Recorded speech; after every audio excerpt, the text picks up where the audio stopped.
அனைவருக்கும் வணக்கம். ஸ்ரீ வியாசர் ஜோதிடம் தங்கள் அனைவரையும் அன்புடன் வரவேற்கிறது. நண்பர்களே, நாம் ஒரு காரியத்தை எவ்வளவோ எஃபர்ட் போட்டு செஞ்சுருப்போம். நமக்கு அந்த காரியம் சக்ஸஸ் கொடுக்கும். அந்த காரியம் சக்ஸஸ் ஆனால் நமக்கு பலவித நன்மைகள் ஏற்படும்னு எஃபர்ட் போட்டு செஞ்சுருப்போம். ஆனால் அந்த காரியம் ஃப்ளாப் ஆகும். அதே மாதிரி இன்றைக்கி ஒருத்தரை போய் நம்ம சந்தித்தா அந்த காரியம் நடக்கும், அவர்னால நமக்கு பலவித ஹெல்ப் கிடைக்கும்னு போய் பார்ப்போம். ஆனால் அந்த காரியம் நடக்காது. இல்லை, அப்ளிகேஷன் போடுவோம், வேலைக்காக அப்ளிகேஷன் போடுவோம். ஆனால் ஒன்று ரிப்ளையே வராது, இல்லைன்னா நெகட்டிவான ரிப்ளை வரும்.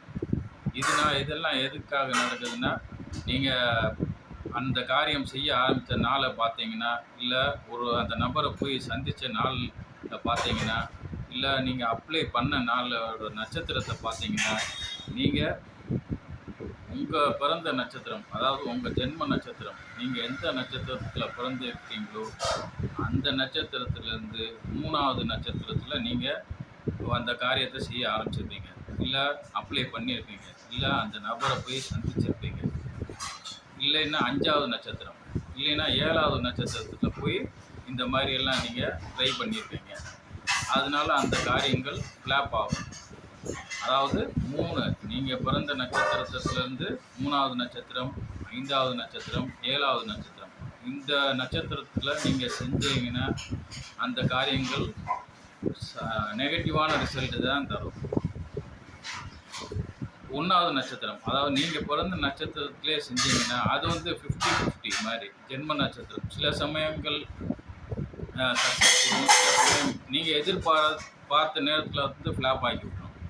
நீங்கள் எதிர்பார்க்காத இருக்கிறப்ப சக்ஸஸ் கொடுக்கும். அந்த மாதிரி இது வந்து ஜென்ம நட்சத்திரம்னு சொல்கிறோம், 50-50.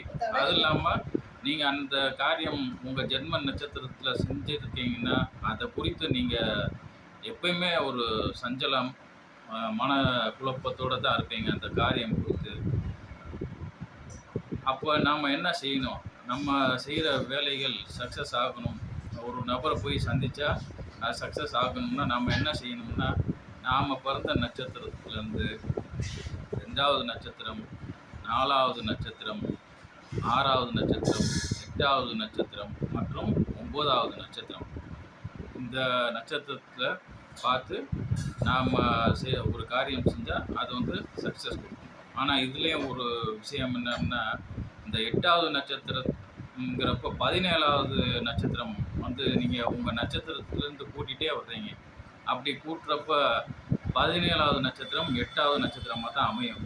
ஆனால் அந்த நட்சத்திரத்தில் நீங்கள் அந்த காரியம் ஒரு நல்ல காரியம் செய்யக்கூடாது. ஏன்னா அந்த 17வது நட்சத்திரம் வர்றப்போ உங்களுக்கு என்ன ஆகும்னா சந்திராஷ்டமம் ஆயிடும்.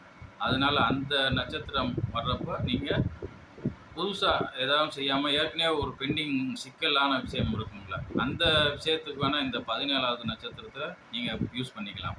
அப்போ அது வந்து சக்ஸஸ் தரும், சாதகமாக அமையும். ஆனால் புதுசாக ஏதாவது 17வது நட்சத்திரம் 8வது நட்சத்திரமாக தானே அமையுது, நமக்கு சக்ஸஸ் தானே தரும்னு அன்னைக்கு போய் செய்யக்கூடாது.